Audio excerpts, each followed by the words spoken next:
This episode is brought to you by Precision Fuel and Hydration, a proud supporter of the Inside Running podcast. It keeps us fueled on our long runs and races. Are you training for your next big race and still guessing your nutrition?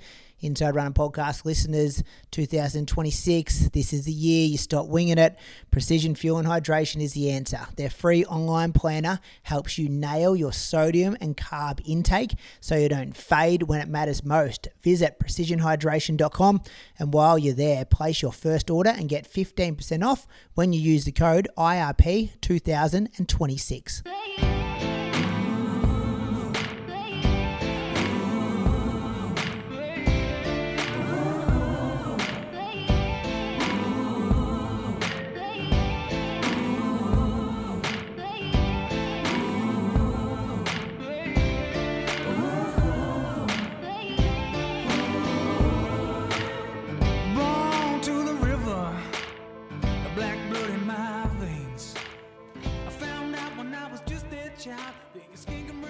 Welcome to episode number 450 of the Inside Running Podcast. A massive thank you for being with us for another week. Big show coming at you.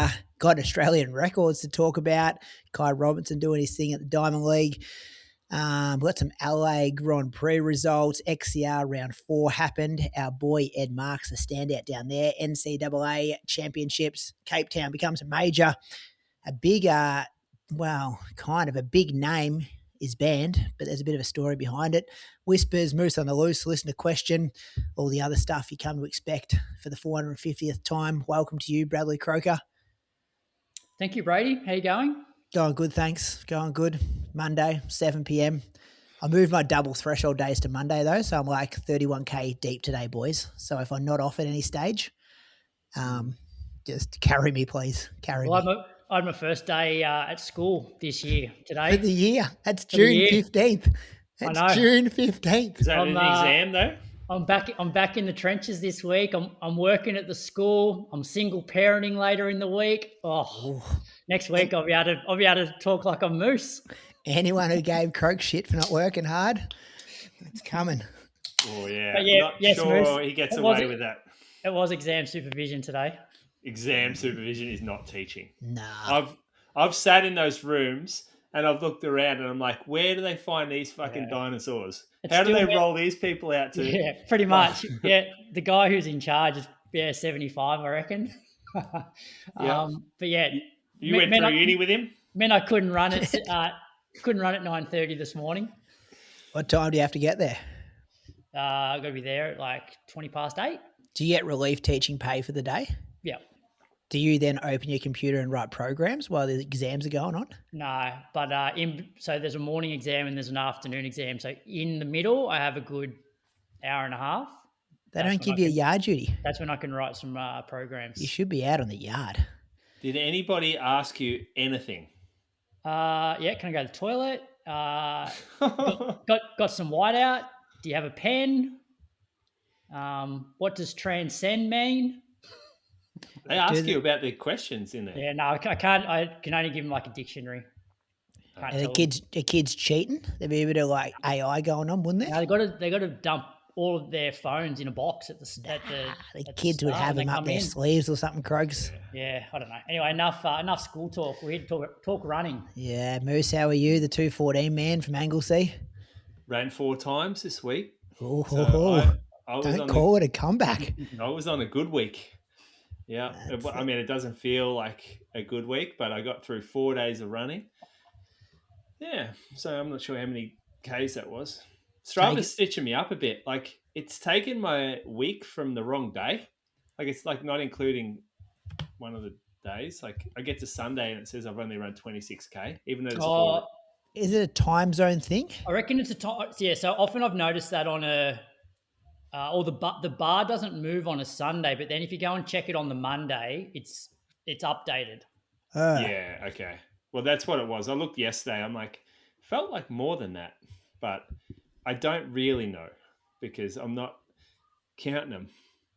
But yeah, 4 runs. It was 40K actually. So yeah, Monday I did. I've been messing Strava's been stitching me up all over the place, actually. Like, I go into edit. Here we go. God, it says I'm only running 410s. It feels like 330s. Yeah, well, it definitely does that. Although 410s is, it's never 410s. But I've been updating my runs, but they're like, it pops up as the previous run. And so I've edited all these sessions, but for the wrong actual run. So it's confusing me. So Monday was not actually 3:15 progression or whatever it says. I ran at this really nice spot. So this was a public holiday, and I knocked up, like, work finished a bit earlier because the store shut, and I ran at it's called Ironbark Basin, just off Point Addis, just past Bells Beach. So I ran into Bells Beach along the top of the Ironbark Basin. Epic spot to run, views over the ocean. You can see a little detour I made. That's to a hang glider, or like a paraglider launch pad. So, like, right on top of the cliffs. I didn't take my phone, I don't think so. I didn't take a photo. But yeah, nice run. Felt okay. Didn't feel great towards the end. Just had a bit of Achilles awareness towards the end, which just sucked a bit of the enjoyment out of the run. And so Tuesday off. Wednesday, I stopped on my way home from work and did a run around what do you call it? The western end of Barwon River, northern end. And I did this lapse of kind of it's like, you call it fines for little loops here. And I did a little threshold set. So it was 15. I warmed up for, I think it was 10 minutes. Maybe it was, I warmed up for 15 minutes, just jogging. I was in a Neo Vista 3. Like that shoe. Feels good on my Achilles. Feels good on my knee. It's been a go-to for me lately. We've got a heel pitch in there. It still feels good with the heel pitch. And so, yeah, I jogged for 15 minutes, just warmed up, and then I went straight into 3 by 5 minute progressive run. So I didn't stop between. So it was just like, I just rolled through 5-minute blocks. I was 4:07s for that first 5 minutes. The goal for each rep was to stay at around, well, first rep was 150 beats a minute, second rep was 160 beats, and the third rep was 170 beats a minute. So I kind of nailed that requirement. So it was 4:07s, 350s, and 343s. And the heart rate was up at threshold on the last repeat, on the last 5 minutes. And I've got this kind of cough. I've got a lingering, like a post-viral cough, and I'm still congested. So at the end of this, I was just coughing. It's exercise makes it a lot worse. It's like an asthma. It's not asthma, but it feels like asthma, and it looks like asthma when you're coughing and you can't get enough air in. But that was a decent little. It felt good to do that. Nothing special, but it when you're jogging so often, it's nice to mix it up. And then on Fridays are the day that I have kind of off with Bree.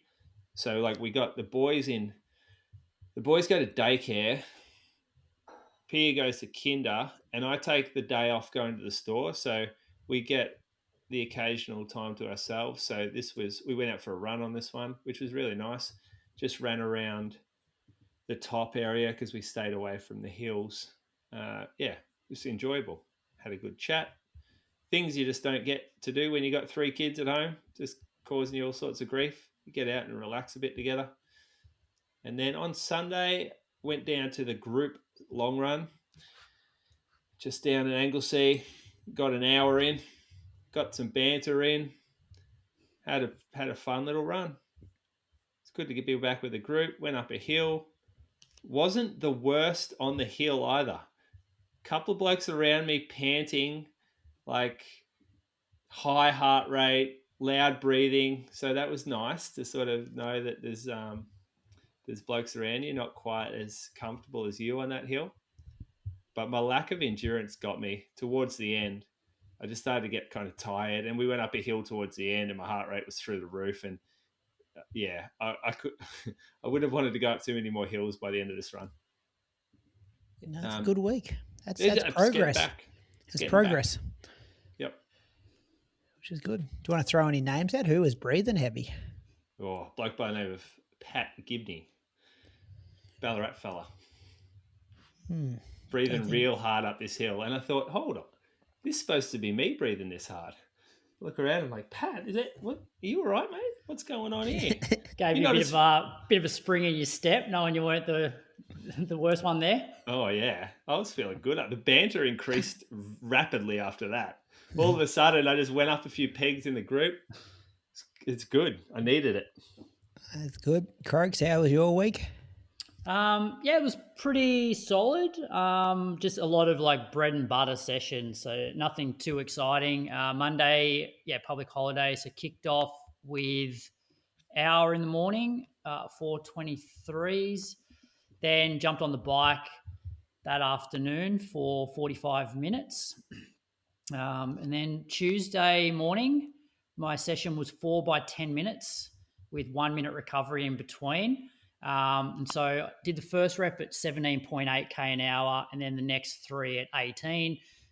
Checked lactate at the end of the session, and it was 2.0. So generally when I do 4 by 10 minutes, it's probably the easiest session that I do, which correlated to that sort of lactate of 2. So happy with how that one went. Went to the gym that around lunchtime, and then I also did another 45 minutes on the bike. Croaks, you got a gym membership or you pay casual rates here? No, I got a gym membership at the it's called it's CIT, Canberra Institute of Technology. So it's like a TAFE, I suppose. So they teach your Cert 4 in fitness and that sort of thing. So it's there's students there basically learning about it, and so they'll often write programs for people. So it's a great gym. There's hardly anybody ever in there. So I've got a year membership there, and it's pretty cheap. So the only thing is they've changed it recently because it's a centre of learning. For them to reduce cost, they've shut it down on weekends. So it's only like a Monday to Friday gym now, as of just recently. But it's okay. I don't go there on the weekends anyway. So, but a lot of Dick Telford's guys, use that gym, and Dick goes there regularly himself. I can guarantee, Moose, this would be the cheapest gym in Canberra. Like, he would have done his research. Well, actually, in a spreadsheet. I didn't know about it until so Jimmy Barker, he works there. He's a lecturer. Yeah. He was the one that actually told me about it. Discount here. No, I didn't get a discount code. No, I didn't get a discount, but it's cheap. I think it works out like $10 a week. Oh, I knew it. I knew it. Anyway, so that was Tuesday. Wednesday, I did 16k, 4:17s. Listened to the UK Monthly, and Thursday morning jumped back on the session, jumped back on the treadmill, did 6 by 6 minutes, 1 minute rest, did 2 reps at 18.3k an hour, 4 reps at 18.5, and checked my lactate at the end. It was 2.5. So it's sort of right in that zone of where you want it to be. I was actually going to go out for a double run that afternoon, put my shoes on, and basically every step for the first 500 meters, I could feel my Achilles, and I'm just like, no, I'm not going to put up with this for, like, it wasn't terrible, but it was probably the worst it's been in weeks. And I'm like, nah, I'm not risking it. So I walked home and jumped on the bike and did just another 45 minutes. So like I would like to do more running, but I just need to work with what I've got at the moment. But what's really baffling is that morning session, I had no issues with my Achilles at all. Like, I could run 6 by 6 minutes, cool down, not have any awareness during the session or the rest of the day, and then I put a pair of shoes on to go for a second run, and I can feel it every step. So it's a bit bizarre, but I guess the positive about the cycling is I can actually get a little bit more quality in. Like I can get my heart rate more into the 130s. Whereas if I'm going out for a second run, it's obviously going to be a lot easier.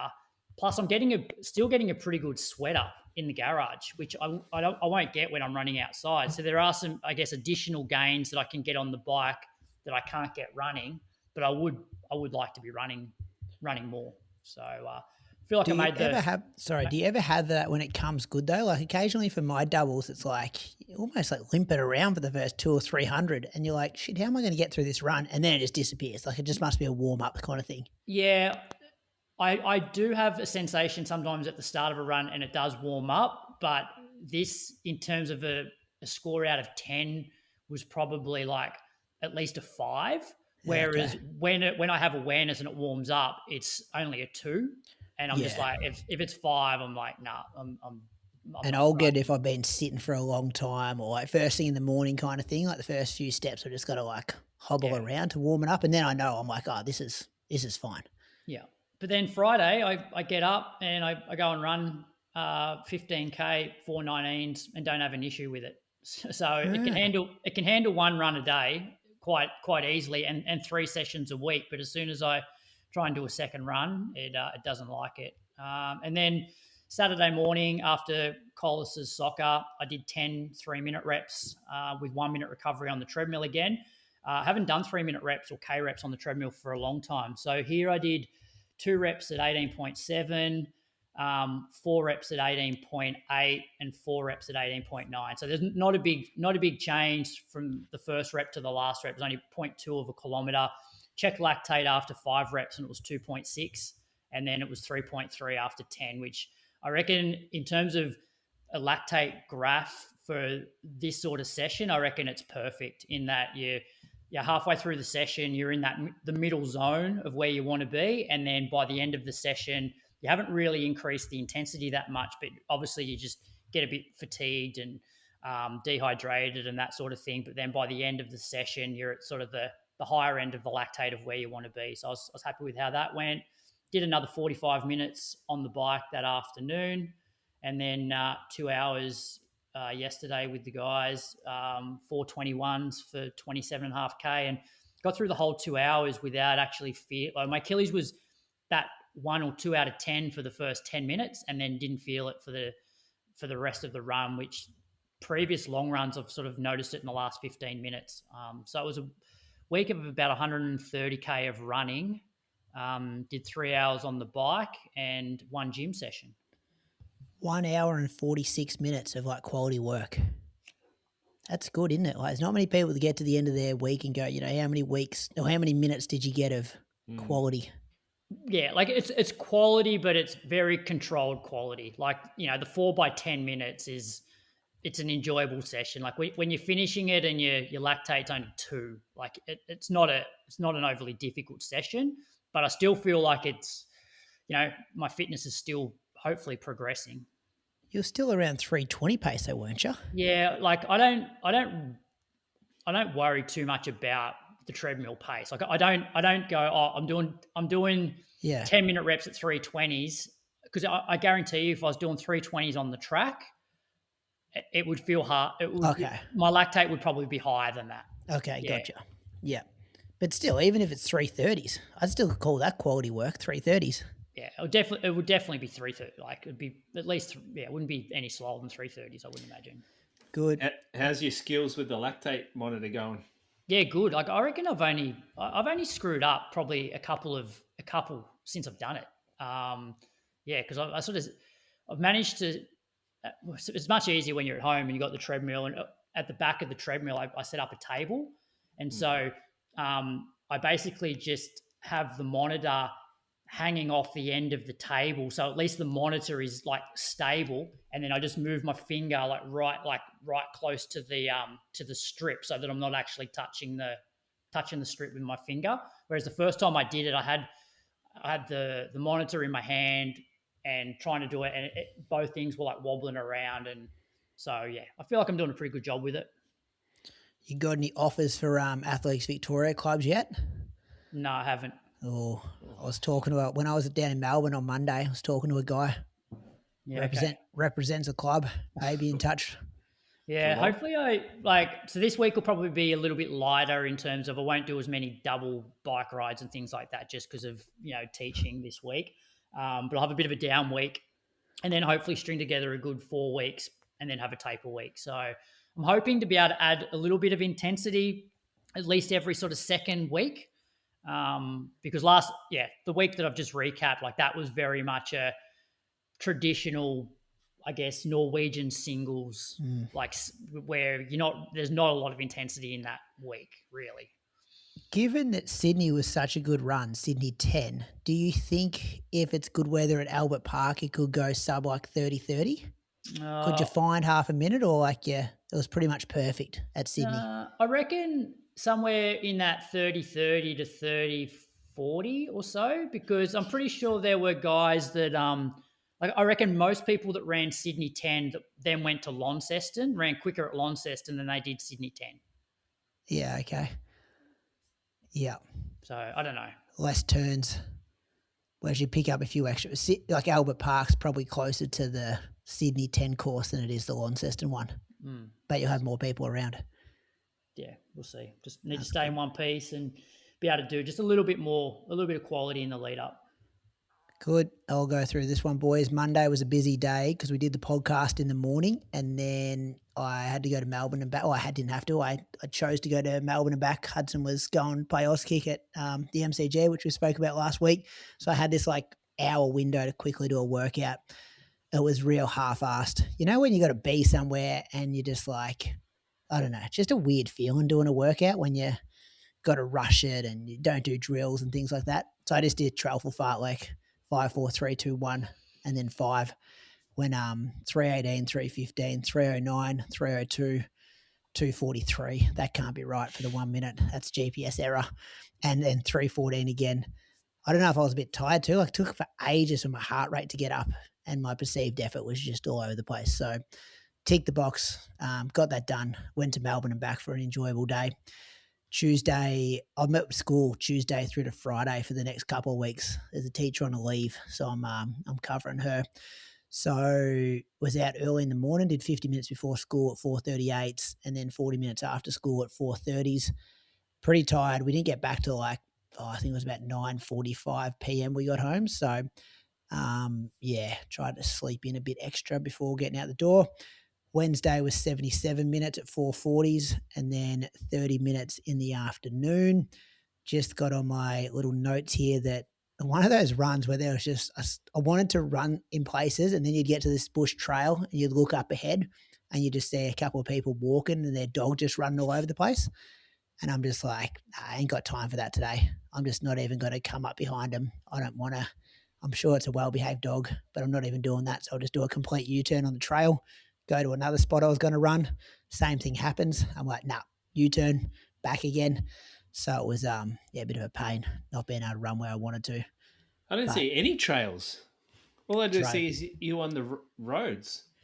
Well, it's a levee bank, so it comes up on a road, but it's it comes up as a road on the map, but it's this bush kind of levee bank that we run on, which is a nice place to walk your dog as well. Thursday, fitted in a quick workout, got 5 by 5 minutes done, around about 3:13s, 3:14s for these, off 1 minute. This one felt pretty good. I did make note that I've got to get a head torch or I've got to get a treadmill because we're nearly there though. We've got a week until it's the darkest day of the year and then we get a minute back every day. So this was a 2-minute cool down because I'm workout's done, got to get to work, quickly do a cool down. And then, 30 minutes after school, 4:38. Friday, I did my traditional Thursday morning loop, put on the Neo Vistas 3s for the first time. So nice, Moose. Some good surface area there when you put your foot down. They're just is that the right word? Geometry, surface area. I feel like when you put your foot down, there's a lot of shoe that just... You don't have to think about it, do you? It's one of those shoes where you can land anywhere from way back on your heel to up on your toes, and get looked after by the shoe. Yeah, that's exactly what I mean. I'm just like, put your foot down, and there's that much foam there that you're going to hit some of it, and it just, I was like 430s at like, and it didn't feel like 430s, and I know it's straight out of the box and it's going to feel good, but yeah, in my notes here, I'm like, that was a real treat to be, early morning, dark, tired, but you get to put on a shoe like that, and it just gets you through it. So yeah, first impressions of that shoe are really good, and I feel like it's a shoe that all the models for me I've enjoyed. Like the 1 was good, the 2 I felt was good, the 3 was good. Even the Neo Zen, like that, I had good memories of that. So not for me. The 1 I could, the upper was so bad on that shoe that my foot just slopped around everywhere, and I couldn't wear it. The 2 was better for sure. I don't think they nailed it. The 3, they've finally dialed the upper end where it's secure, and I can run in it comfortably without worrying that I'm going to just roll my ankle every time I hit the deck. So best colorway so far too. This one. Yeah, it's weird. It's not. I don't love the colorway, the white with the orange, and it's a bit of fluoro. I don't love it, but the shoe's nice. Okay. The Neo Zen 2, well, I enjoy that shoe. That's my warm up and cool down shoe on the treadmill and outside. Yeah. I did 30 minutes after school on Thursday. Was that Thursday? No, this was Friday, but it was a Thursday loop on Friday, boys. Then Saturday I did my 2-hour long run, just out and back on the river. On this trail I haven't kind of ran before, so it's a nice run on a track that haven't been on before. How have you lived in this tiny little area for so long, run 10,000 kilometres and never been on a trail in that small area? Well, I've ran more than 10,000. I'm doing 7,000 a year. He's doing 10,000 a year, Brady. Oh, yeah. I've probably ran 80,000 kilometres around Chukamoama. And you've never been on this trail? I'd been on it, but I hadn't been that far out. That is unbelievable to me. Like, you don't have that many trails up there. I know you don't. You should see my heat map. You can pull up your Strava heat map of your town. Like, you can see my favourites. This one took... So I run from my door pretty much every run, and it would have taken me 40 minutes to get to it. So which bit are we talking about? Talking about the bit that's, can you see Warparilla Drive? Have you zoomed in on the map? No, but is it the... So it's a Chuka side as well. So I'm Moama base, so I had to cross the Murray first, and then it's the bit on the far left. Yeah, so it's like the north heading towards Tarumbury for people playing at home who know the area. So good trail. So it was a dirt road, a couple of caravans parked along there, things like that. So, what do you mean, just camping? A camping road that you drive in on. Yeah. So it wasn't single track, but there was a bit of single track to get there. People just pull up their caravan and camp there. Which that always worries me about dogs as well. If the dog's just hanging around out the front of the caravan and all of a sudden... It's worse seeing the dogs with random caravans just camping on exposed wild roads like that. This is beautiful. This is on the banks of the Murray River. Yeah, no, I'm talking about the people that aren't beautiful that tend to do that. Oh, yeah. But they got heaps of money. Big Ford Rangers... towing these $80,000 caravans. That sort of caravan we're talking about. Yeah. How long's this trail that we're talking, Brady? If you kept going on it? Yeah. I reckon I mapped it out because I'm like, I want to go further. I reckon it'd be nearly, I think I could go on it for another 10 or 15K. Oh, that's pretty good. Have you got the map there? It just snakes the river. Just, yeah. Doing my head in, you've never been on the only long run spot in your whole town, and you've never been on it. No, but I'm spoiled for choice. I could have gone upstream. I could go because the river's there, so I can be on it both sides and go up or down it both ways. You never do that. You run around the town. You run circles of the town every day. We do a big loop as well. Sometimes we go out to Barmer and back. There's spoiled for choice.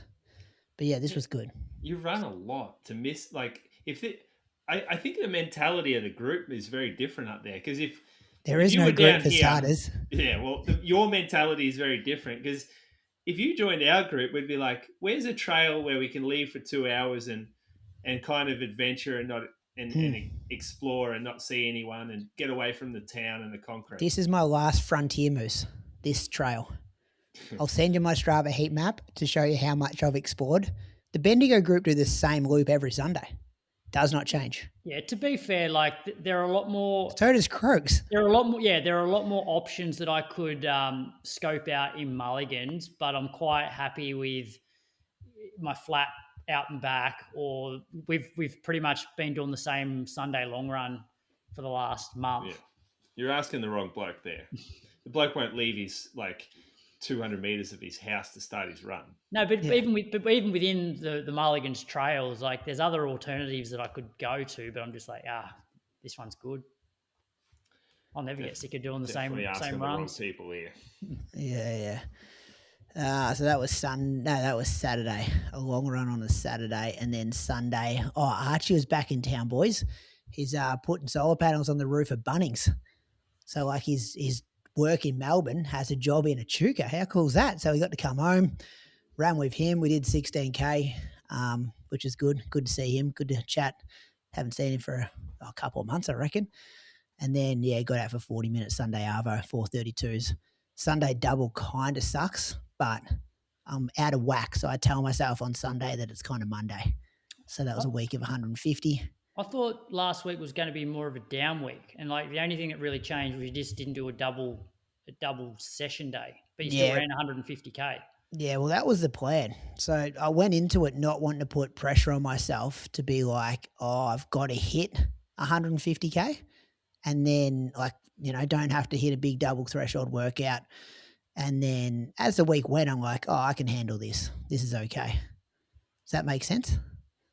Yeah. So I was like, but you still force yourself out the door on Sunday afternoon for a double, and you said it sucks. Well, no, like the mentality of it was a beautiful run, a beautiful winter's day. I think I averaged 430s. Like the run in itself was fine, but actually, the thought of doing it wasn't that well. But you know what it's like as well, Croaks. End of the weekend, kids been doing stuff with kids all day. A bit of a 40-minute mental health break just to clear the head a bit before you roll into the next day.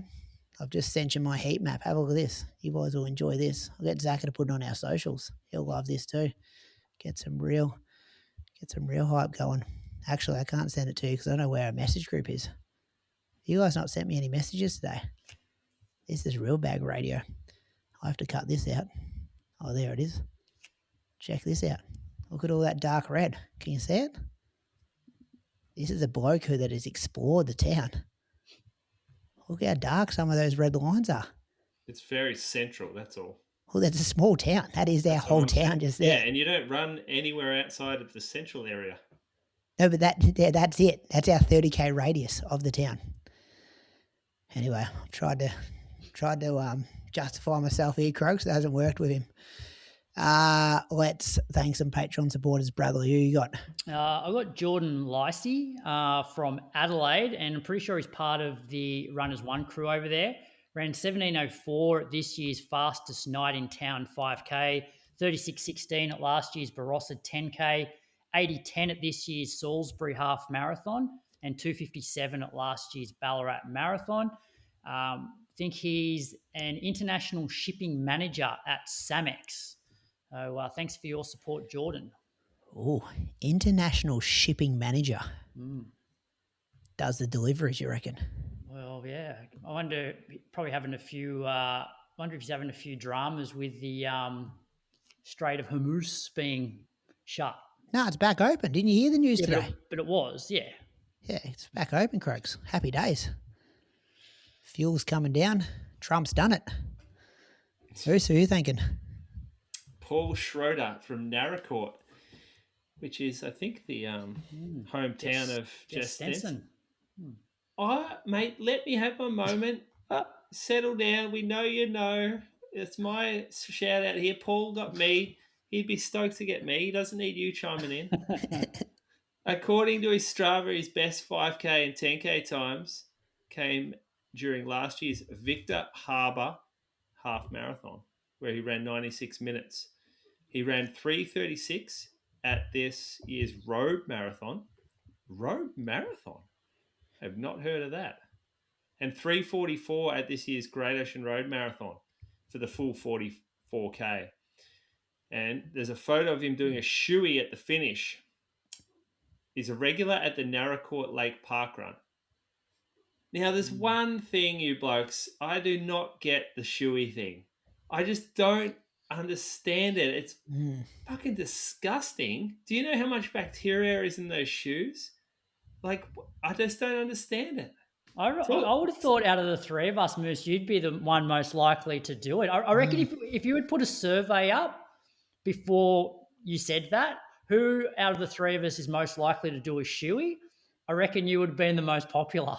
No, it's a bit bogan though. It's very bogan.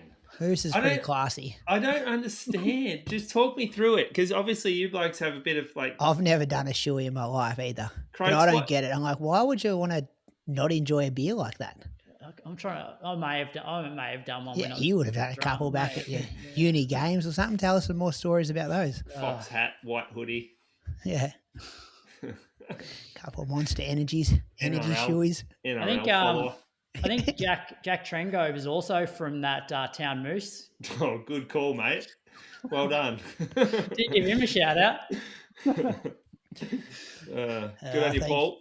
Thanks, Paul. I'm going to thank Matthew Moyle from Perth. He's ran 2022 at the Yorkine Park Run, 43:14 at this year's Perrin Institute Bridges 10K, 93 minutes at last year's HBF Run for a Reason half marathon, and 3:14 at last year's Sydney Marathon.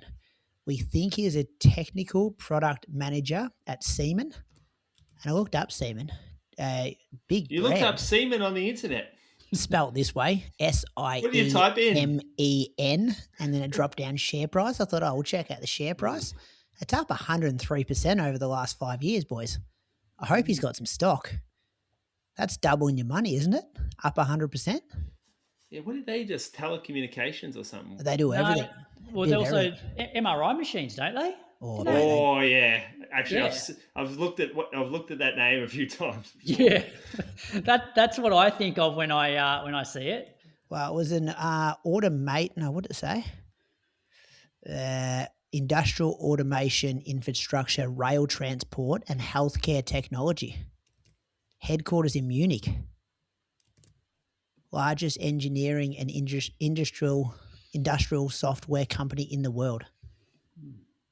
So, yeah, good on you, Matthew. Thank you for support of the Inside Running podcast. The bonus feed this week would have Road to Somewhere. We did the OG monthly the other day. Shoe Geeks is also there. I think this is going to be the last Shoe Geeks that goes publicly, and then it's from now on we're going to try to just put that on Patreon. Been talking to some more Moose about that, trying to get some stuff locked in so it's a bit more consistent.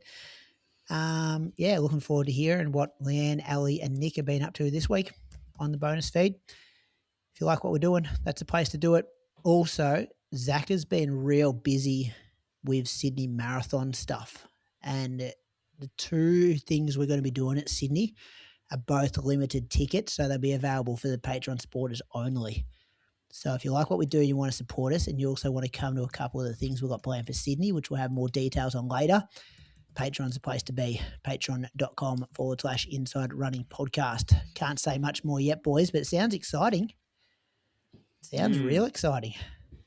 It's like kind of an upgrade on last year in terms of one of the brands just going a bit bigger. Yeah. But more intimate than a Gold Coast live show. So the numbers will definitely be a lot less than Gold Coast live shows in the past. Yeah. Yeah, but for both the events that we've sort of got locked in. Yeah, that's why it's like we only can go to Patrons only. He sent me some stuff today though about like when we'll get more details about this later when I actually get it locked in. But if you come and you're going to get looked after, let me put it that way. And speaking of Gold Coast, is this the first year that none of us have been up there for however many years? Or are you going up, Brady? I'm not going up. Are you going, Moose? Yeah, I got. Oh, Moose. You're making the Keanu shoes again. Couple of No. This is a coaching trip for me. I only coach 4 people, and 3 of them are running up there. So I thought I should get up and support. Is Caden running? Caden's running the half, Ali's running the half, and Simone is running the full. And I'm going up with I'm taking Pia up, so we're going to have just a few days up there. Not any good daycares up there? Yeah, I'm going to say. I reckon trying to watch the races. With Casino got a daycare. 4-year-old. Yeah. Doing a bit of pacing this year without a bib again, Moose? Oh, never again, mate. Never ever again. I'm with the commentator on that one. That was any chance we can get some elite fields from Gold Coast? Like it's only 2.5 weeks away, isn't it? 3 weeks. Be 2 weeks this Sunday. Yeah. Yeah. Like there's some big Aussie names that I've heard of racing, and they pay a bit. Like it's build the hype. It's a good event for that. Like they go to all the effort of getting them there. They should really promote it in the media a bit more. Well, even the 3 Aussies that I know running in the men's, like one of them's not obviously, but supposedly injured. But the other 2, like people get excited about the other 2. Well, Have To's running. Yeah, but that's one of them. Why aren't you saying it? What are you? Because I think Gold Coast are doing the post, aren't they? But it was put up on Adam Diddick put a video of him training, saying like, did he? Last big hit out before Gold Coast. That's good. Because I saw like Andy didn't want to say it in his interview the other day with you, Croaks, which was good. Shit about running. This is but if the events just come out and said, look at all these legends we got racing, you wouldn't have to worry about like, does Have To want people to know? Does he not want people to know? Andy's like, it's not my place to tell people where Have To's racing. But the point I'm trying to make is, isn't it exciting that Have To's racing? Yes, and we should be out, But we're not going to get enough time to make it that exciting. Like we could have been. What about the debut one? There's a massive debut happening. There is, isn't there? Who? Yeah. Remind me? Isaac Hayne. Oh, yeah, that's right. Yeah. But same thing. I don't know if he's announced that. But do you think sometimes these big events, they don't like releasing stuff too far in advance because they feel like there'll be some hype around it when they initially announce it, and then that hype will die off by race week, and that's why they only release it in race week. You just keep building it. Well, yeah, I would like to think that if you release it now, people are talking about this for the next 3 weeks, not just the 4 days. Isaac in next week, not the 4 days leading up to the race. Exactly. We can talk about it on our long runs on Sunday, our cool downs, whatever it is, whoever you talk to about running. Yeah. Anyway, well, it's no different to say like a Josh Kerr announcing months out that he's going to have a crack at the world record for the mile. It's like people then talk about that on their long runs in the lead up to it. Chriso's interviews, we're talking about this on the monthly, his interviews at the Oslo Diamond League, and he'd ask all of them, like, where's your next race? So, like, Kai Robinson, you're finding out where he's racing next. Like, if Chriso didn't ask him that, you wouldn't know that because Kai's not massive on social media. The racers do a poor job of announcing it. Now I'm like, awesome, put that in your calendar. Follow Kai at that next race. So, yeah. Anyway, running news. It's brought to you by Precision Fuel and Hydration. Bislett Games, Croaks. Yes, this was early Friday morning our time. Feels like a long time ago now, but we'll kick off with the men's 5,000 metres. We have a new Australian record holder, named Kai Robinson. He ran 12:50.82 to finish 8th overall. They went through 3K in 7:47, and at that point, he actually went to the front and led until 800 to go when Yehune made it a little bit faster. There was still 9 at the bell. Graham Blanks looked quite good. Like he was in second with 200 metres to go, but faded a little bit. Yehune got the win, 12:47.62, which is a world lead. Bailu finished quite strongly to finish second, 12:47.73, an area record. And Almgren was third in 12:48.61. So Kai with a 12:50.82 becomes the first person since Ron Clark to hold both the 5K and 10K national records at the same time. Brady, you're on mute. I'll add his audio in now that he did with Chriso. Because, do you hear it? Did you listen to it? See the little interview? Yeah, I did. Yeah. So you took down Craig Mottram, Ritzenheim, Stu McSwain, and you did a hell of a job out there. And Joe Kleckers, don't leave him out of there. Never forget about Klecker. Yeah, I mean, my immediate thoughts are I could have won that race. Like, I'm always a bit critical of myself, and obviously it's nice to come out, get a national record, get the team record. Got to give that one for Joe. But at the end of the day, I think I'm in better shape than that. So I can be a little bit upset, but at the same time be happy that I came out here and didn't necessarily have a good day, but still put a good result out there. When you moved up, you felt like it was the only chance for having a fast race, or you felt really good? Somewhat. I mean, I definitely felt good, but I saw the paces were slowing off because no one was necessarily going with them early, and then I was just scared that it was going to slow down. And I mean, I didn't want to come out here and run just under 13 minutes or a little over 13 minutes. I wanted to come out here and make a statement, and if that means that I pull some other guys to run faster, so be it. But at the end of the day, I get to run fast as well. That's good. What will be the next race? The next one, I believe, is going to be that pre-race, the 2 mile. So get over, do that, and then see what other races I can get into or they let me into, and go from there, I guess. Really good job. Thank you very much. I think the reason why he was probably a little bit, not completely satisfied despite running a PB and the Australian record was just having a couple of those American guys beat him. So there was Parker Wolf, Grant Fisher, and Graham Blanks as well. So he would see himself in the same category as those guys, and he probably raced a few of them at college and races them over in the US, and he's just like, I ran a PB, but I don't really want to lose to those guys.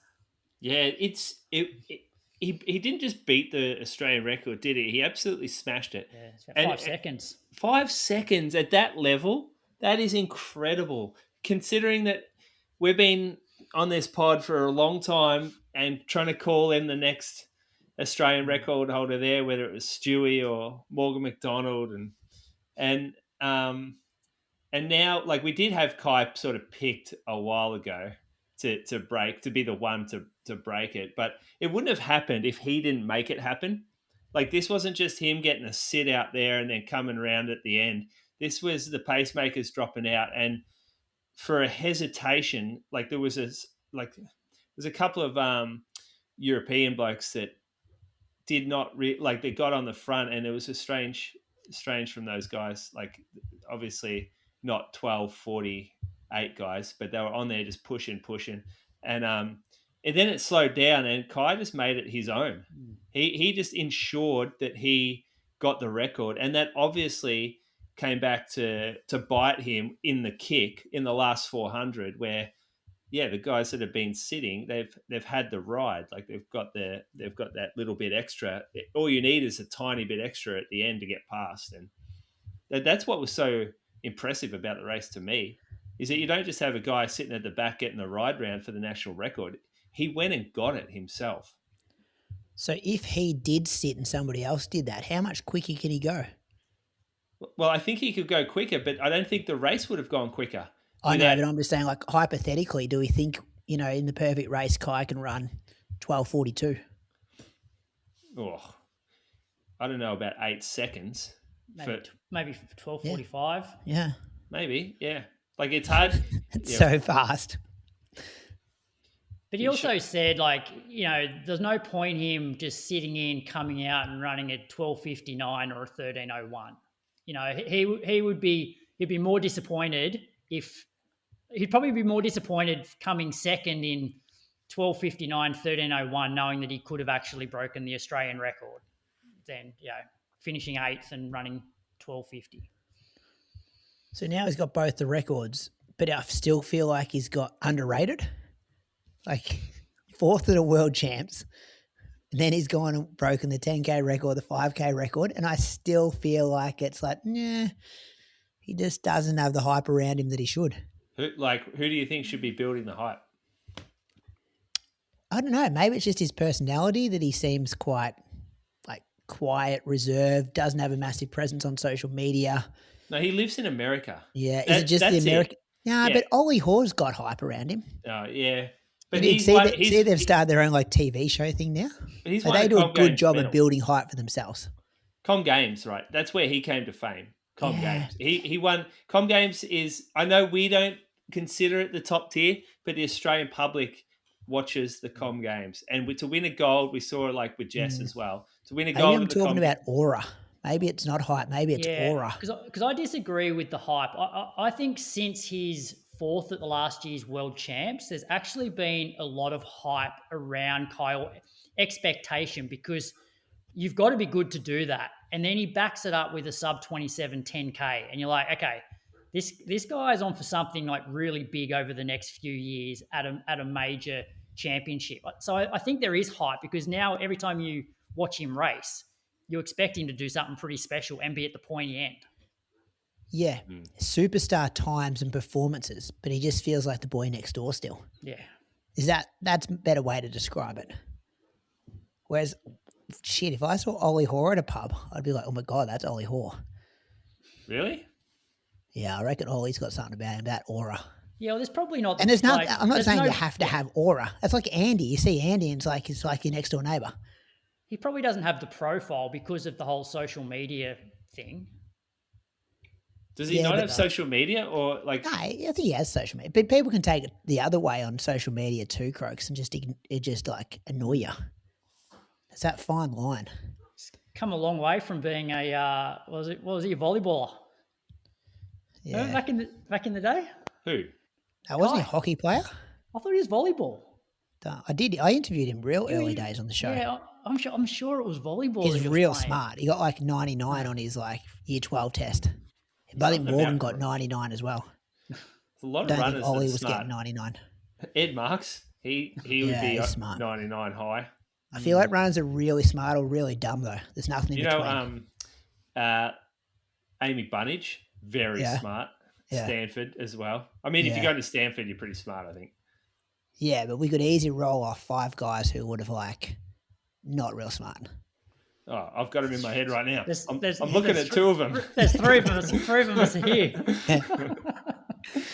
All right, women. I have university degrees. You got a university degree too, don't you, Moose? Got 2 of them, mate. Didn't you study Indonesian or something? Bahasa? Got an Indonesian degree. Bit of Bahasa Indonesia. Just got a food science degree too. I could teach you about how to preserve milk. Successful business owner. Can tell us about bacteria in a shoe. Pathogens, that kind of thing. Okay. Anyway, Croaks, continue. Back to Oslo. So we had another Aussie on the front of a race, and that was in the women's 3,000 metres. Linden Hall. She was on the front from 2K all the way up until the last lap, and it was really only with about 300 metres to go that, like a few of the field went past her. She finished in 6th in 8:28. The race was won by Halu, 8:24 to world lead. Amabor was second, 8:25, and Getachew was also 8:25. I thought this was really impressive for Linden, having done so much of the work, that she was actually able to hold really quite strong in that last lap. Rose Davies was 8th, 8:29, which was a PB for Rose. Lauren Ryan 10th, 8:33, which was also a PB.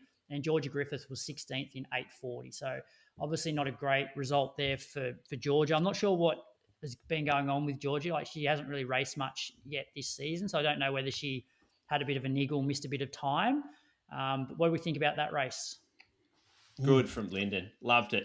Whole time I was watching going, she is so good.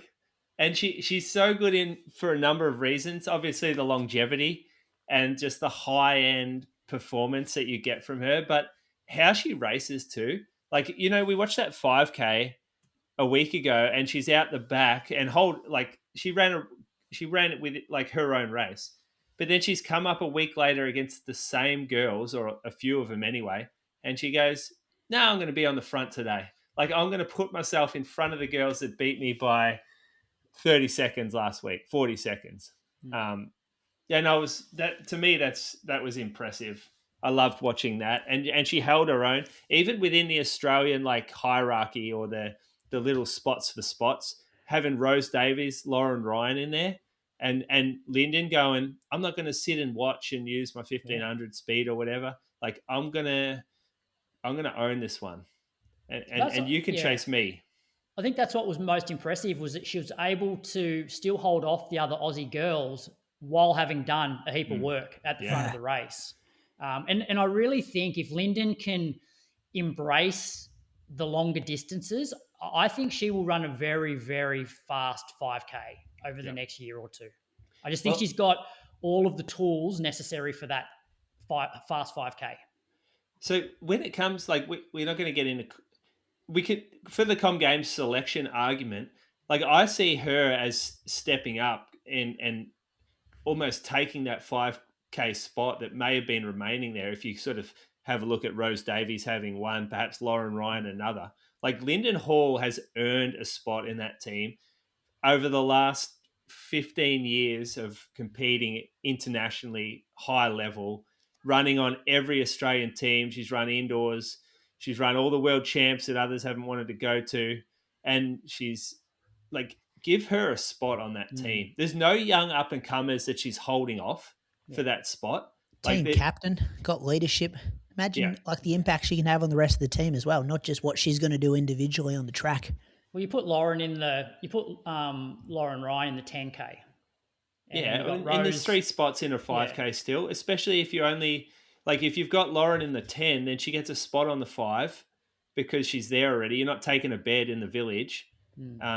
So there's, I had this on my talking points, like, further down. Like, we were expecting the team to be announced at the end of May, and now it's 2 weeks into June.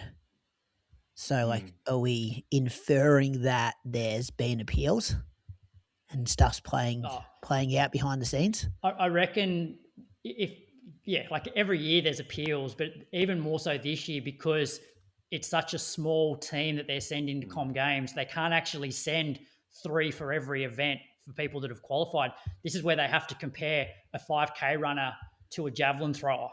And so that's going to open up another can of worms, which is normally not the case when it comes to an Olympics or a World Championships. You're not comparing across events. Can you appeal selections on the team that are outside your event? Well, to take to take your potential spot? Because that would open up a can of worms. If you go, well, I'm Linden Hall, I'm ranked 30th in the world for the 5K, and you're picking this javelin thrower who's ranked second like 50th in the world. So why is that javelin thrower got the spot? I'm guessing they'll probably look at it, and they probably won't even look at world rankings. They'll probably look at where are you ranked in the Commonwealth, because in a way it's like, well, at the end of the day, you want to win Commonwealth Games like medals, so if somebody's ranked highly in the Commonwealth, even though their world ranking might be lower, they're probably going to send somebody who's a better chance of winning a Com Games medal. Relays will kill us too. Like, if you're taking 4x100, then 4x400 and emergencies, that as beds get filled pretty quick. And they're going to be taking relays. Oh yeah, relays look good for TV. And we're going pretty well in the relays at the moment. Yeah. All right, we had the Dream Mile. So this was an interesting race. So we're normally used to seeing Cam get to the front or right behind the pacemaker, but he got caught up in the first 80 metres. I reckon he went down I reckon he went down twice, close to going down twice in the first 80 metres. Just got checked a couple of times. So he was like right at the back. To his credit, like, he didn't panic. He sort of moved up between 500 to go and 400 to go. That's when he really started to sort of make his move to get into sort of 4th or 5th. Once the pacemaker dropped off, it was Robert Farkin, Nader, Nuguse and Cheruiyot who were prominent up until the bell.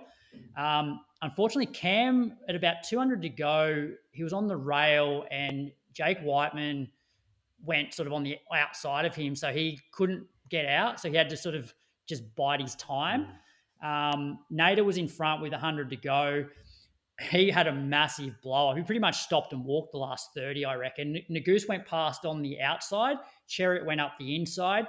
Cam was then, with 80 to go, like sort of weaving in and out. Still looked like he had a fair bit left in his legs, but those other guys were just too far ahead for him to really run them down. So Tim Cheruiyot got the win, 348.21.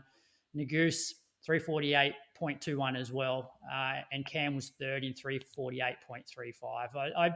Although we'd love to see Cam win, seeing Tim Cheruiyot win a Diamond League race, I think it's his first Diamond League win since 2021, which, like, speaking of longevity, like, this guy was world champ in 2019 and almost changed the way that the 1,500 meter races were run at the time. He was just running everybody off their feet.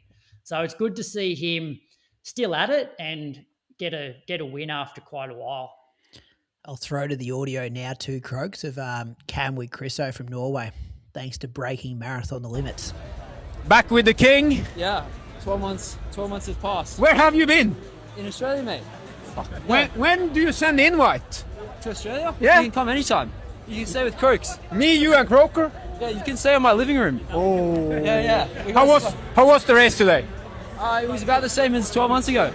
I got myself in ship positions and left myself too much work. 300 out, I was sure you were going around and win. Yeah, I couldn't even go wide. Because you were boxed? Someone moved wide at 200 to go, which was where I was going to go. And so I had to go inside. And then the inside never opened up. It was hard, man, but, I did that to myself. Yeah, but last 3-4 weeks now, we had this 800 meter. You looked really, really good. Yeah. Today, good as well. A little bit unlucky with the position. Yeah. So the next one Paris. should. Yeah, we go for it in Paris. Yeah. Ooh. Yeah, that's the fast track. You ready? Yeah. Paris, Monaco? No, Monaco. Prix. Yeah. 1 mile there. And maybe London. You're not invited for the world record attempt. They don't want you I there. asked a week ago and they said, yeah, potentially. Promise me, if you go, you take the record and you go home. Well, I won't be leading any races. I'll be sitting right on that. After leading in Stockholm, you are done with leading. Yeah. Not until Paris. And in Paris, you want to run a fast time, you got to do it from the front. Yeah, but do you feel good now? I feel Body is fine. No. Body feels better than it did in Stockholm, so that's good. Good stuff, mate. What are you doing in between races? Where you stay? I stay at the hotel. Nah. But Yeah. St. Moritz. I go back to Germany in Tübingen. Yeah. So you stay there, base camp. Yeah, base camp, sea level. Okay. Another few weeks of training and then I get ready. Yeah. How many days to Paris?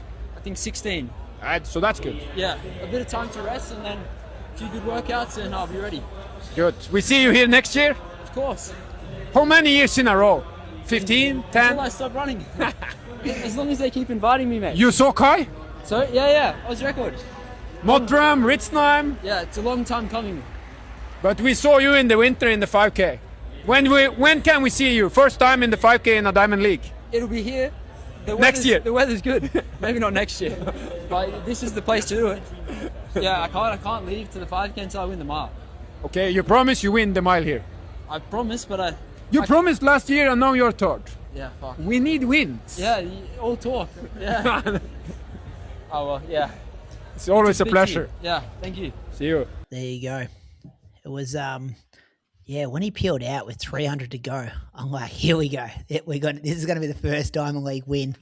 But then you could tell he was trying to protect the spot. He was looking around a bit, and then Whiteman kind of come up and close that off. Got to be a learning experience every time, though. I think you look at this race and you don't think, oh, maybe he's not at the fitness where we want him to be. You look at this and go, this bloke was fitter than everyone in that race. He was bloody doing sideways turns and he was backpedaling because he's running up the back of people with 100 to go. I come away from this going, with a free run, this bloke wins that race any day of the week. Mm. And one of the positives about him sort of getting checked in that first 80 metres was he had to try a different tactic. So I don't know whether his tactic would have been to get on the pacemaker and draw it out like he had been. But I think that should give him confidence that, hey, he doesn't have to be the aggressor in these races because he was still closing really well. So maybe he can actually just sit a little bit further up out of trouble and then kick over the top of these guys at the end. The Cole Hocker playbook. Yeah. Anything else to add or move on to the 800? Nah, move on. Yeah, okay. So this one here, Wanyonyi and Lutkenhaus, they sort of had a little bit of a gap on AROP down the back straight. Wanyonyi was in front at that point. Lutkenhaus put in a pretty strong move with 200 to go, and with 100 to go, it looked like Lutkenhaus was going to like run away from Wanyonyi quite easily. But in that last 50, Wanyonyi came back real hard. Fortunately, Lutkenhaus was able to hold on. 142.08 world lead PB. Wanyonyi 100th of a second behind, and A-Rock was third in 143.33. Peter Bowl was also in the race, had a slight improvement from his previous race. He was fifth in 143.64. Smart race from Pete, just hugged the rail pretty much most of the way around. Lutkenhaus, kid's impressive. He is. What is he? 17. 17, yeah. I was surprised that because A-Rop's normally pretty aggressive in these races, but he was really never in. He was never really in it. Early season. Yeah. That was Oslo. That was Oslo. Moose, what are your news items? Yeah, the LA Grand Prix meet was held over the weekend, a couple of days here. We had a couple of Aussies out there you haven't put them all in, Croaks, but I'll just read out the ones you've written and then go. I'll wing it myself, all right?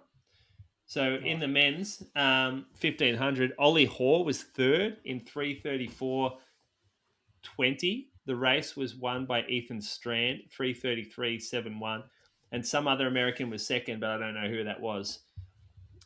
And it's not a slow time from Oli.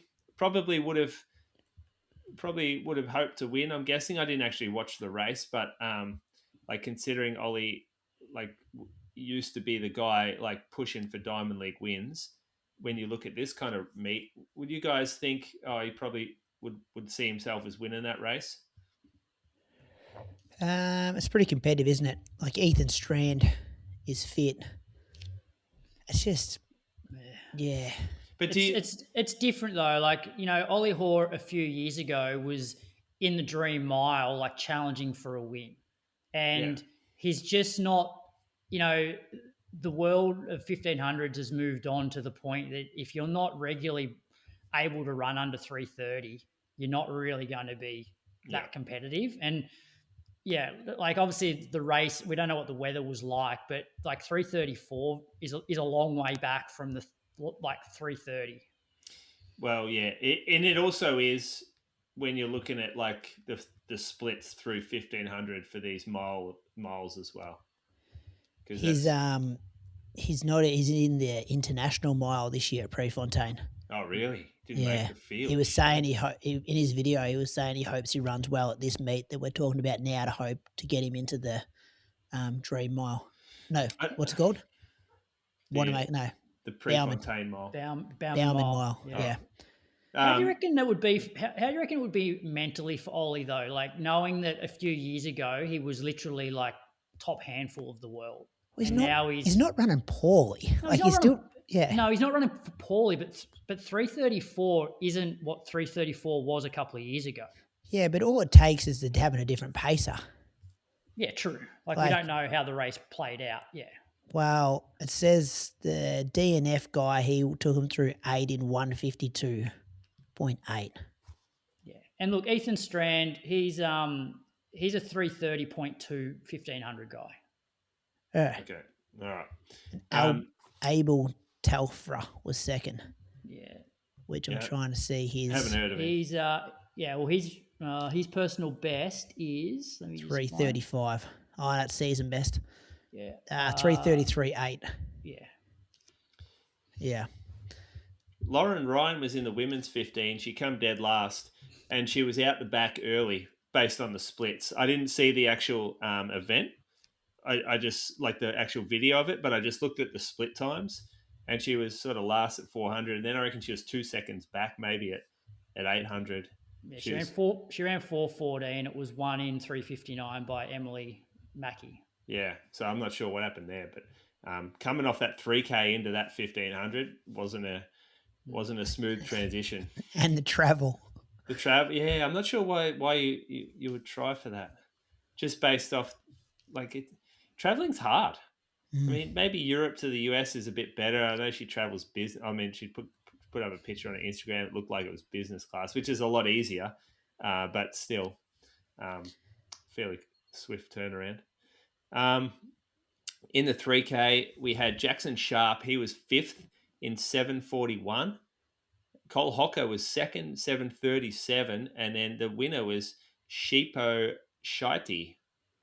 7:37.57. That's a hard one. What do you reckon, boys? You did well, Moose. You did well, Moose. Yeah, I don't know about that one. So that was LA Grand Prix, and then we had XCR again.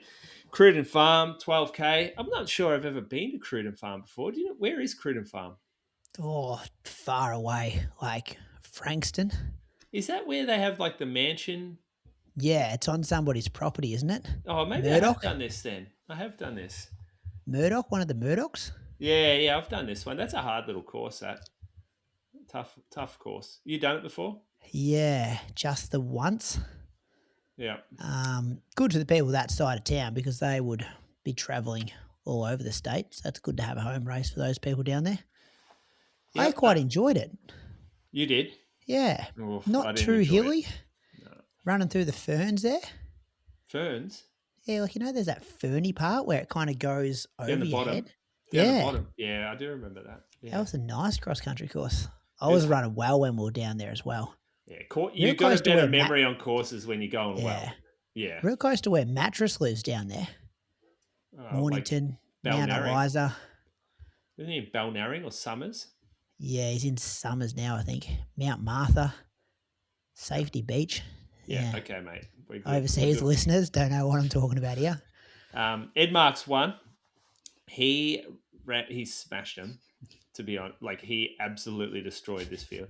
He ran 35.33 to win by nearly 2.5 minutes. Luca de Conza was second, 37.50. And Zayd was 38.01 for third. In the team, Sandringham beat Western A's convincingly too. 107 points for Sandringham. Western A's 233. That's looking like Sandringham's year. In the ladies, Alice Oakley Kerr ran 44.55 to beat Amy Cashin, 45.10. And Kate Mason was third in 45.15. Sandringham again took the win over South Melbourne. A lot closer, 53 to 87 points. This would have been one of those eight. This is kind of you don't have the depth of an Albert Park or a Bundoora or even like the 5K. This is the AV you want to go down and you can sort of maybe get yourself a bit higher up in the field, the Cruden Farm.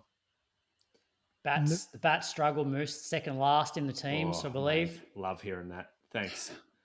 Yeah, I think it's like 4 hours one way to go to this race. Yeah, didn't see Brady rocking up. You still the skipper? I paid my rego today. I'm the spiritual captain. Not officially named captain. Spiritual captains show up. Wait till you see. I'm hoping to get a run in Calder Park. I just paid my registration today. Yeah, it wasn't too expensive. It was only not only, but I think it was $200. Does that come down? Do you pay the right one? You didn't pay a social membership, did you? No, I paid just a base membership, and then I pay for the individual races. Would that be about right? That's pretty good. Do you pay? You got to pay your club membership as well. That was that was the whole thing. I think. I hope I did it correctly. That sounds low, but that's pretty good. that's. I think it was $205. Can't be complaining about that as a runner. Yeah. Not at all. I feel like they've reduced it. But yeah, maybe it's more expensive to enter them individually now. Oh, perhaps, yeah. Maybe they put the price up for that. I don't know. But yeah, I'll be there hopefully the next few because the Bats were a bit off, but that's okay. Are you in relegation zone? Nah. This is round 4 and I think we've nearly won the first 3 rounds. We're fine. Right. Yeah. This is just hard for us to get to, and then we'll be right for the rest of the season. Have you seen a ladder? Who is in relegation? Melbourne Uni's close. Oh, yeah. I think they were second last, but I think they had a good round. I love that it takes them a week to update the ladder. It's the most easiest mathematical thing. And you're like, guys, how is this so hard to just add 10 points to someone's name? It probably shows some of the things we could be working on. Let me check now to see if it's been updated. Yeah, ladders. Yeah, it's still after round 3. So the race was on Saturday. It's Monday night at 8:10 p.m. No one's done the maths yet, which is, I'll get the kids at school tomorrow to do it and send it through to them. My news items. NCAA champs happened. We had a couple of Aussies go really well over here. So Tom Palfrey, this is the guy that Cam Myers talks about, isn't it, Croaks? Canberra boy. He was the standout junior in town. I think he ran like 3:41 for 1,500 and had the same coach as Cam. So Cam would have trained with Tom and probably looked up to him a little bit. Then Tom went over to Oregon. Yeah, so he ran 9th in 3:38. Really close finish other than the winner. So like his teammate, is it Simeon Birnbaum? Is he from America? Yeah. Okay. He absolutely smoked him. I watched this just before. He smoked him in the last 150, didn't he? Oh. And he could, when you watch these, it's a different watch to a Diamond League. Like you are watching less mature athletes run, and everyone is so much more focused on the person next to him. And I reckon that they, like, this Simeon bloke was a long way back, and these guys, like, he was coming into the bell, and if they weren't messing around looking at each other from 450 to 400 out, they could have made it really difficult for this bloke to get around if they had have just started to move then. Now, obviously, they weren't fit enough or strong enough to hold him off anyway, but they pretty much just let him get around and to the front without any type of resistance at all. Yeah, but it was close for the rest of them. Like, it was a race in 2 after he put them all away with 100 metres to go, and then they just all come across the line together. But he's going to be someone to watch. Still got a few more years in that system. Yeah, he Simeon? does. Yeah. Well, he broke the NCAA record this year. He ran like 3:30 flat, or 3:30 point, or maybe 3:31, something like that. So he was a cut above these guys anyway. Yeah. In the 8, Hayley Kitching. So I've spoken about her a couple of times over the last 6 months. Like, she went to World Indoors and made it through the final, which was really cool and like a bit of a breakthrough. She was second in 1:57.65, which is the 3rd Aussie ranked time now, all time, behind Jess Hull and Sarah Billings. So phenomenal run from her. Like, you're in good company. Mm-hmm. And it's not like their times are like seconds ahead, like she's in the same ballpark. Yeah, well, wasn't that long ago. Remember Claudia had the national 800-metre record. She's now faster than Claudia. Kat Bissett. Yep. The race was also a debacle. Like, off the line, it looked like she was running against 400-metre runners. So as the gun went, she was sprinting as fast as she could, and she was so far back because all these other girls were just absolute jets off the start line. And then it was like watching Jess Hull at the Olympics.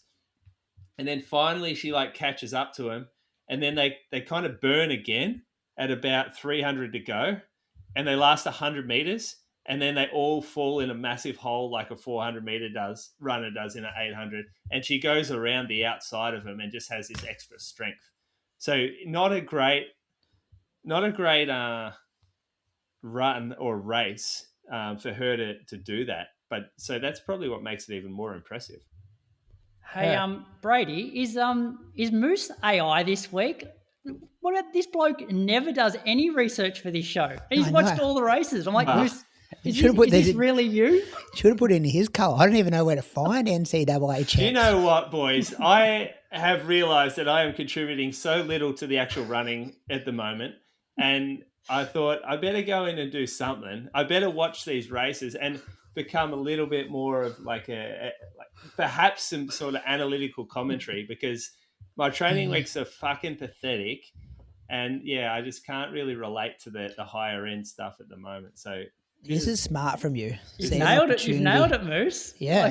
This is my contribution. You could have told us before we started recording, hey, maybe give the NCAA champs to me because I actually watched it. Oh, well, I can still tell you that. I only watched these 2 races because I thought they were the main ones to watch. But, Good to know. Cape Town Marathon becomes the newest world marathon major. This was announced maybe late last week, being confirmed now as the 8th member of the World Marathon Major family, makes history as the first major on the African continent. The race joins the series next year on May 23rd, 2027. This brings the World Majors closer to a new 9-star medal, as the Shanghai Marathon needs a second successful evaluation on December 6, 2026 to become the 9th member. The series has said that the original 6-star medal program remains fully intact and will continue to be awarded even after the 9-star medal becomes available. Thoughts, boys? Excited? No, Not not really. excited. No. The World Majors setup is not that inspiring anymore. So it was. I believe it was when you had historic races within the 6. Like you had Boston, obviously, like the marathon. You had New York, which was from the 70s. That everyone knew and loved, and it was one of the first ones to like drive that running boom in the US. You had Berlin, and we've got history. Like we know Berlin, and London, obviously, like history there. Iconic race. Chicago for me was the one that was like the least interesting of the bunch, but and then I think Tokyo got added. When was Tokyo added? Like 2013 or something. I'll look it up.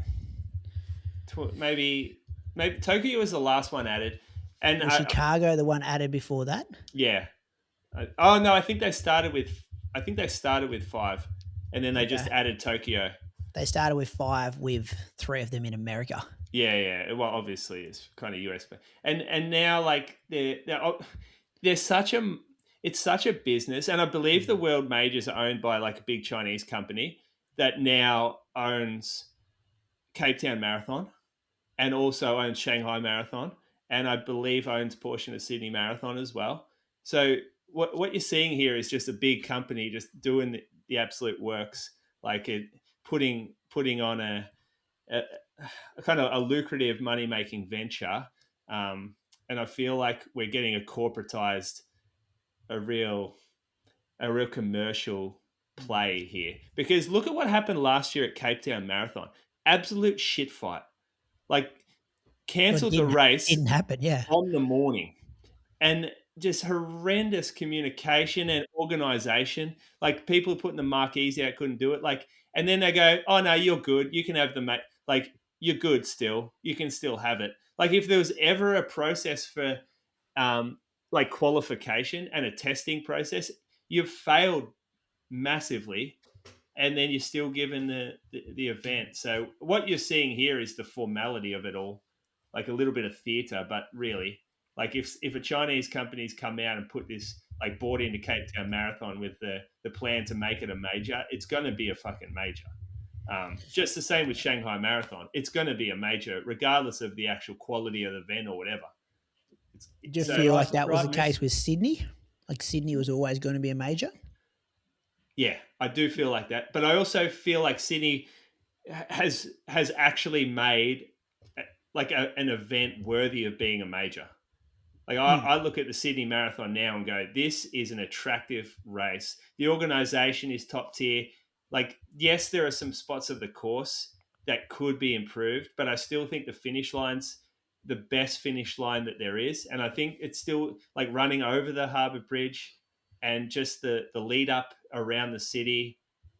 It still encapsulates what a major, like the major vibes. But yeah, I think they've earned it. I think, like from my experiences anyway, and maybe Cape Town was a good event, but yeah, I don't know. Just feels like it's about getting one in Africa, has it? Or it's the same as us having one in Australia. Yeah, and then there's a China play too. Yeah. Then there'll be a South America one that'll come along. They can't do it without one in South America. Yeah. And so, yeah, just see who's buying what races over there, or see who has invested in races over there.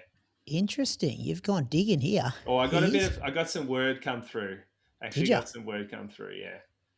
So if Ballarat just like all of a sudden is owned by a Chinese company. Well, so it's interesting. Like you look at, so the Valencia, right? They come out saying we can't afford to be a major. Yeah. They're not a major, and they're not like, maybe they don't want to be a major either, because maybe they're seeing what's going on here.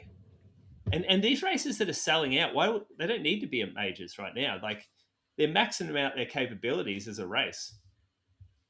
Yeah, so these races were founded in 2026. Well, founding member Chicago was of the World Marathon Majors. And Tokyo was at what? 2006. Oh, 6, yeah. Did I say 26? Yeah. 2006. And then Tokyo was added as a 6th major in 2013. Yeah.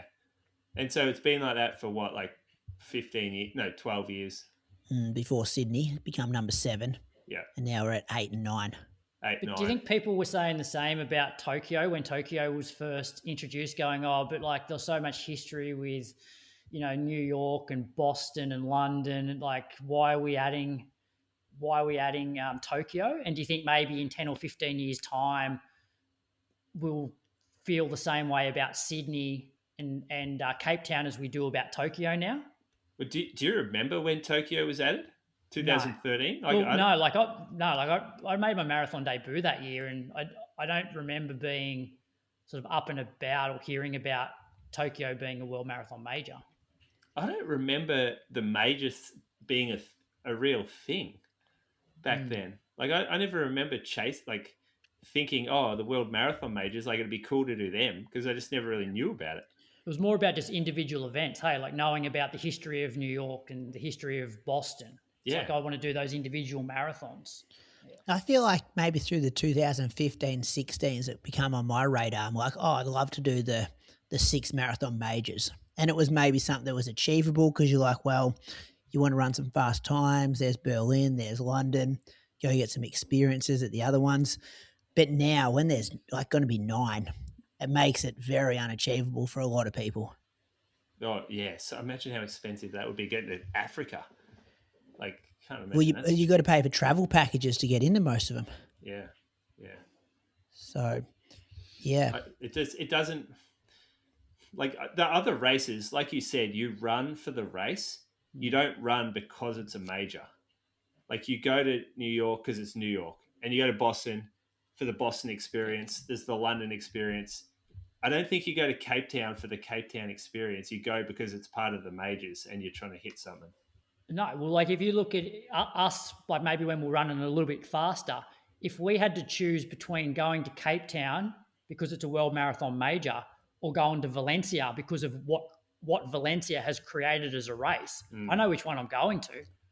I'm going to Valencia because... Yeah, we're not their audience, though.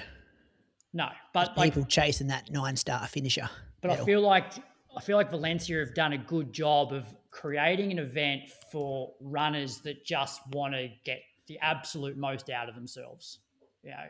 Run fast. Fast times, perfect weather. Just, Last bit of news, Croaks. Go with this. Bit of drug news, but it's not really that juicy. So Gudaf Segai has been banned for 4 months. So she tested positive for a metabolite of letrozole during an out-of-competition urine test on the 5th of December 2025. She explained she had been prescribed the substance to treat a diagnosed medical condition and provided medical documentation for it. Segai applied for a therapeutic use exemption in February 2026, and the World Athletics TUE committee confirmed her treatment met all the necessary criteria, but did not grant a retroactive TUE. So that was the decision. Her statement that she came out with was, to all athletics fans, following recent news, I would like to share an update. I took the supplement to improve my fertility as prescribed by my doctor. Currently, my pregnancy is progressing perfectly, and I hope to return to sports as soon as my baby is born.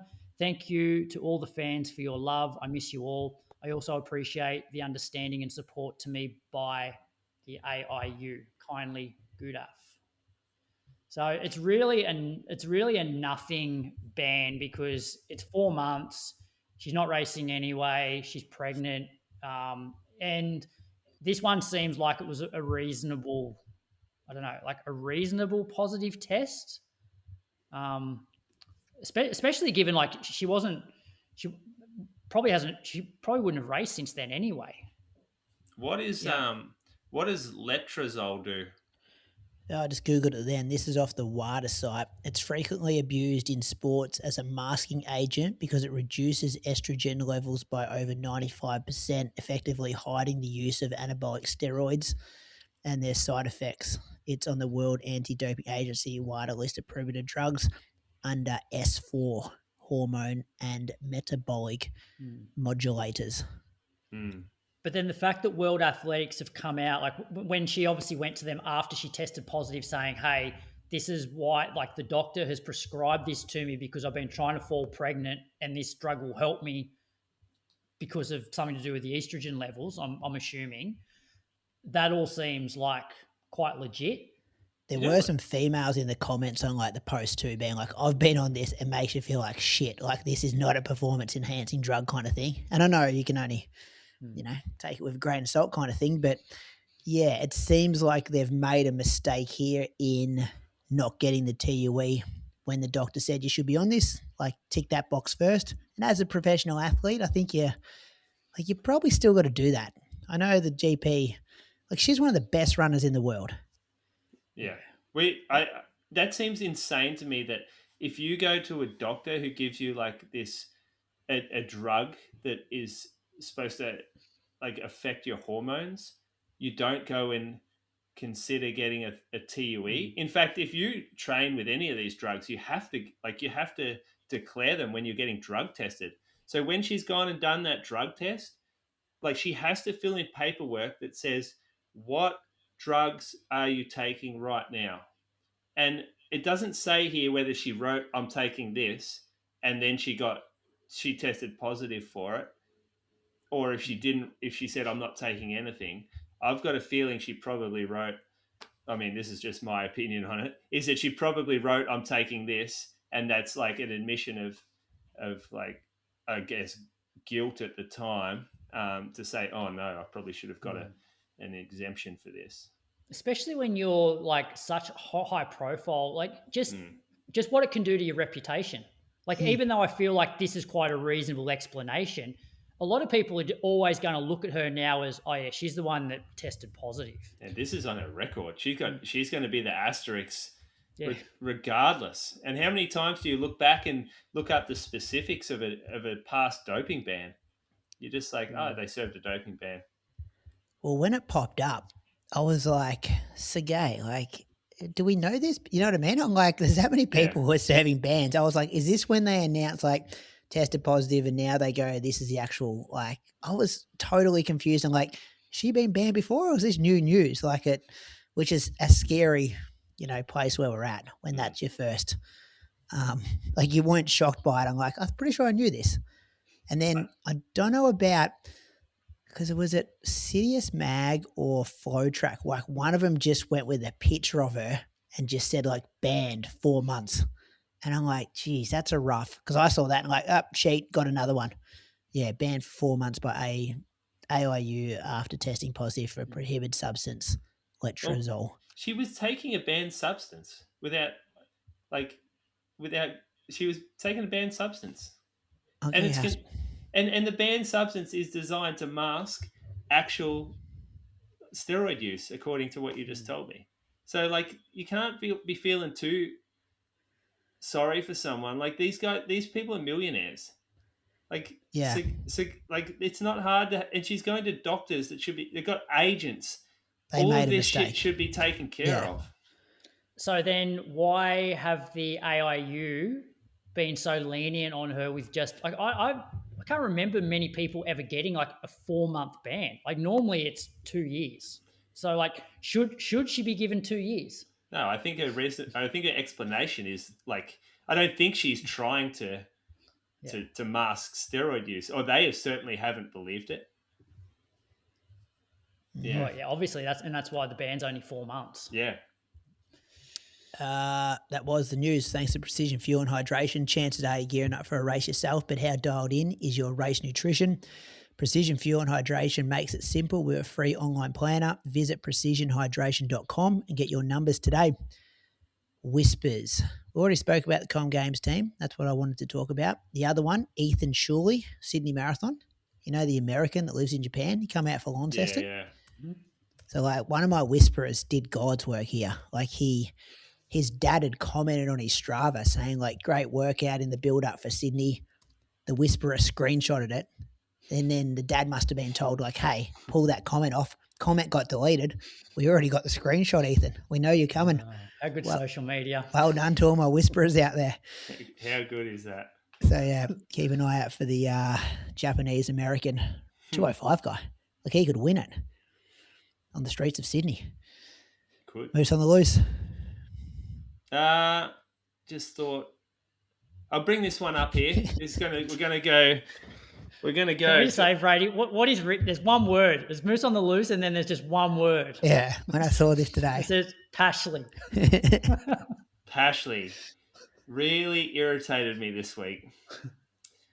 So, like, there's been times like this in the past where I've felt exactly like I've felt the last few days.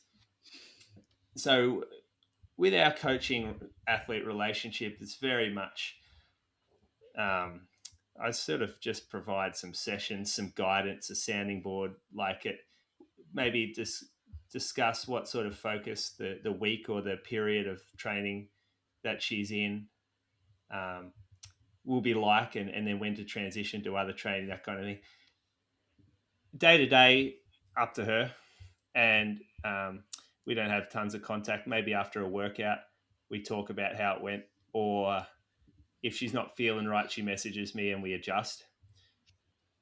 So last week, she's been doing this hillier training. So I've sort of had her do some hilly workouts.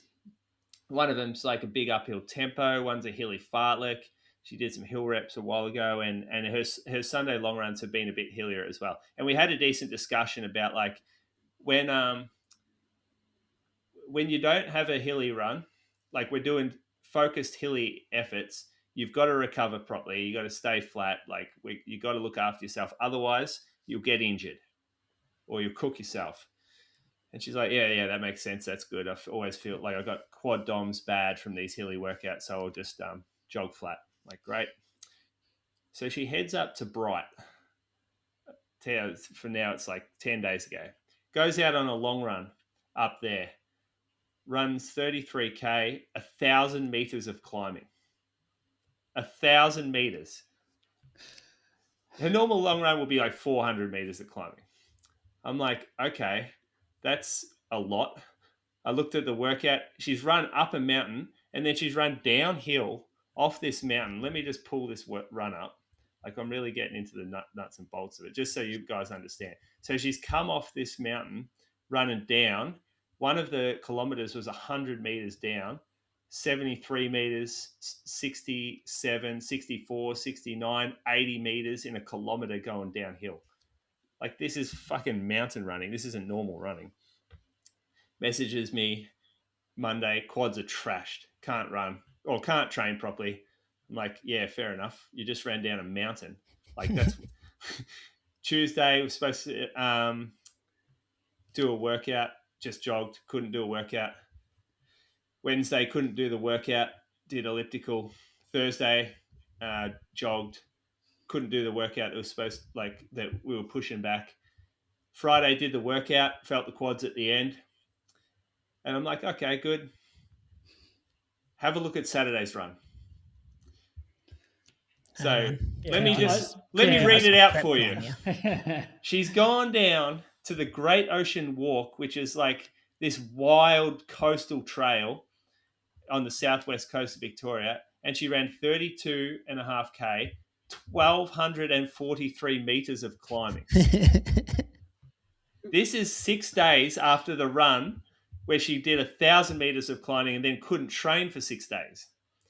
And the day before, I said, what? I knew she was going down because Kieran, and I'm going to throw Kieran under here. Kieran's asked her to come and do this run with him. He's doing 100K along this trail. And then she said, oh, yeah, great. I'll come down. I'll do it with you. I said, oh, what section are you doing?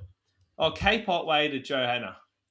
Like, thinking back, I'm like, yeah, that's the fucking sandiest, worst section that you could pick to do it. Like, it's sand dunes, basically. You're running sand dunes. And then you're dropping down into these little gullies, down staircases, up staircases. You have to run along Johanna Beach, which is like a 3.5K section of dry sand going through like river mouths, where you just got to run through a river mouth. And then you come off there, and she's decided to continue running through the farmland, which is running through paddocks up a massive hill. And I was so angry when I saw this.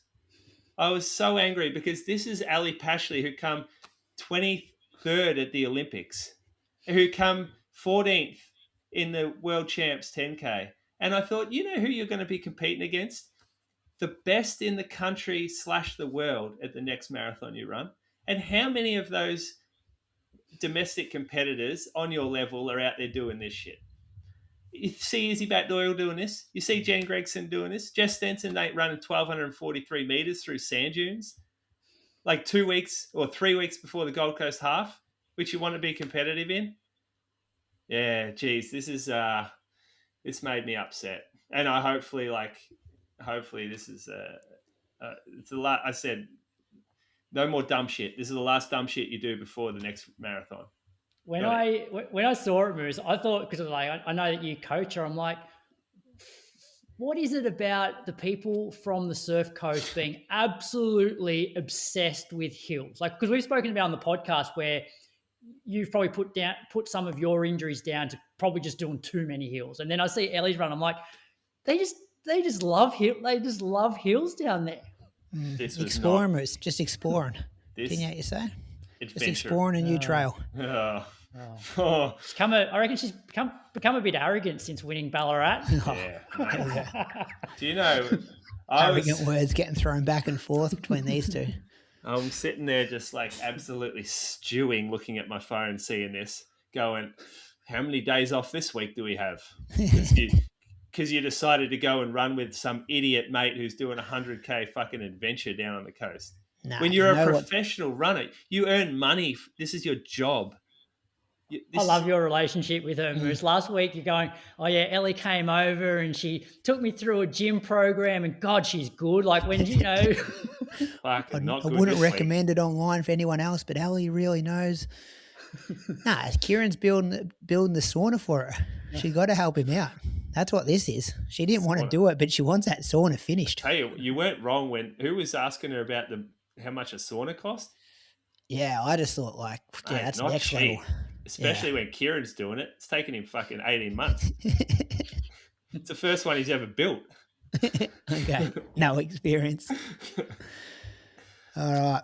So your moose on the loose is like, if you're a professional athlete, act like a professional athlete. Just be a professional athlete. Like, God, how many years have you been doing this? Yeah, you can do this stuff when you're old. Yeah, this is retirement stuff. All right. Listener question, Grogs, bring it home. I don't know if Moose is worked up about that or what. This episode's listener question is proudly brought to you by Precision Fuel and Hydration. And the question comes from Heath Maloney. When fit, how close to Garmin predicted times would you get? I've had my watch for nearly 2 years and a chest strap, but it still seems way off. I ran 3:16 at Ballarat, but predicted time of 3:06.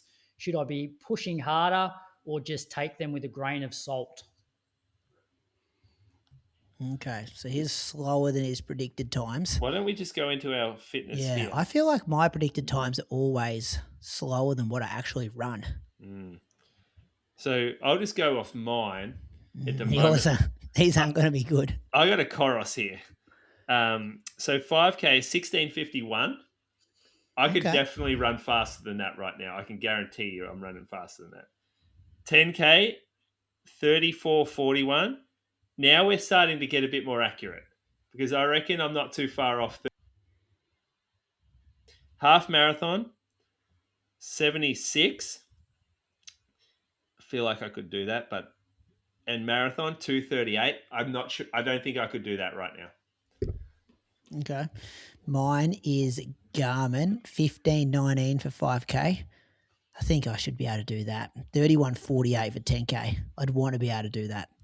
70:38 for the half and 2:25:16 for the marathon. Well, you did that, right? Yeah, but keep in mind that I've only been back wearing a heart rate monitor the last week. Does it go off heart rate, does it? I think so, doesn't it? I don't know. I I never looked into them because there'd be some like algorithm. Oh, there's a help button here. I wonder what this says. It uses your training history and VO2 max to predict your performances in popular race distances. As you record outdoor runs with your Garmin device, you will begin to receive predictions for 5K, 10K, half marathon, and marathon distance. Your watch analyzes several weeks of training data to refine estimates. The more runs you track, the more accurate the prediction will be. The predictions are based on ideal conditions and do not factor in weather, course, difficulty, or other variables. You can view your current race predictions and also track how predictions change over time. This is a valuable tool. I feel like unless you're doing like workouts, like say I was to do a fartlek that, like say I was going to do a mono fartlek and it actually split 5K in a pretty decent time, then I feel like it would adjust massively. But if you're doing stuff where you're like doing 6 by 6 minutes with a minute walk, that doesn't look sexy for a predictor. There's massive amounts of examples of people running faster than their predictor, waking up the next day, and their predictor saying that they ran that like it's predicting 10 minutes slower than what they ran. Yeah. So it's not credible stuff, this. But then 2 weeks later, the predictor's like shoots down. Yeah. So it must take a while to kick in. Because, I was just looking back at my last like 6 weeks and like the week after Boston, it's telling me I could have ran a marathon at 3:15 pace, which is stupid because your legs are cooked from running a marathon. I think. See, I use a couple of different watches throughout the week because when I'm on the treadmill, I'm using a Coros. Oh, yeah. But then when I run outside, I use my Garmin. So that's not that. So one watch is not collecting all of my data. But then Strava has the same thing. Like Strava gives you race predicting times, which Does it? for me, I thought that would be more accurate because all of my training data is on Strava. And, the 5K is probably fairly accurate. Like it says 14:57, but then the 10K is 31:58, the half marathon's 71:11, and the marathon's 2:37:53. Where do you find that in fitness and freshness? It's in performance predictions. On the app? Yes, I'm on the app. If you go to subscription overview, and then you go down, and it's got subscriber perks. Predict your finish times. It's under train. But I think, look, getting back to the question, how many of the best runners in the world are using their predicted times on a watch to work out what pace they should go out in a race? None of them. And I reckon it's a pretty good place to start. If the best in the world aren't doing it, then why would you trust a watch? Yeah, mine are real close to what they were in Garmin. Yeah, I didn't know this was here. Yeah, I who wrote this question, Croaks? Heath Maloney. I would be more looking into the workouts you do and the races you do leading up to a marathon. So say, he did Ballarat, so I would have been looking for maybe a half marathon. That would give you more information 6 weeks before than looking at you. I still think this AI is a long way off with predictors. And even, did I see somewhere, there was someone on, I think they were on Twitter, but they were talking about their runner plan. And they had like a 50-mile race or something on the Saturday, and then the Friday it had them doing like a 20-miler. And you're like, why would you do a 30K the day before like a 60K race? But imagine how many it's probably good we've brought this up because imagine how many people have cooked their races because they've looked at their watch the morning of the race saying it predicts I can run 3:06. And you go out at 3:06. Then you get to Ballarat and it's hot and windy. So you're already going out faster than what you actually probably can because your watch says you can run that. And then you've got tough conditions as well. You're going to get to like 20K and be like, oh, this marathon caper is not much fun. Yeah. Yeah, I'd be going for races. Or just even like find someone who's like, if you're involved in a running group or there's someone at your local park run that's been involved in running for a long period of time, like sit down and show them your training or show them some of your workouts and be like, what do you think? What pace should I go out at here? That'd be more valuable than the AI at this stage. And that's where racing regularly, I think, you get some data. So you have data with what you were doing before you ran a particular time, and then you can often go back and compare. And that's what I like about the treadmill so much, because I assuming the calibration of the treadmill doesn't change too drastically over a short period of time, I can look back at what I was doing for 6-minute reps in the lead up to Sydney 10. And if I'm either faster or slower, then I know I should hopefully be either faster or slower in the next race. Yeah. Good question. That was thanks to Precision Fuel and Hydration. Visit precisionhydration.com and use the code IRP 2026 for 15% off your first order. What's coming up? Doha Diamond League, Croaks. Yeah. Are they going back to Doha? Yeah, so this was the one that was rescheduled because of the war. conflict in the area. But I checked it before we recorded tonight, and the start lists still aren't up.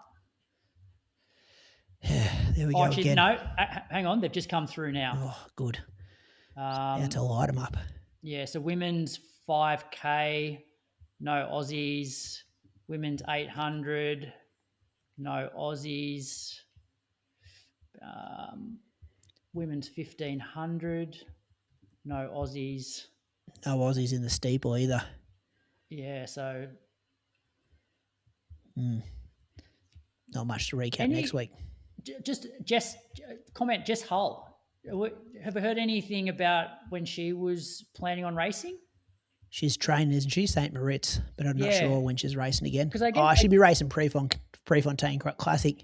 Yeah, I guess one of the questions I had was, had she planned on doing some of the Diamond Leagues that we've just, like Stockholm and Oslo originally, but then obviously had a couple of maybe performances that she wasn't super happy with, and so she's canned those and gone to train instead?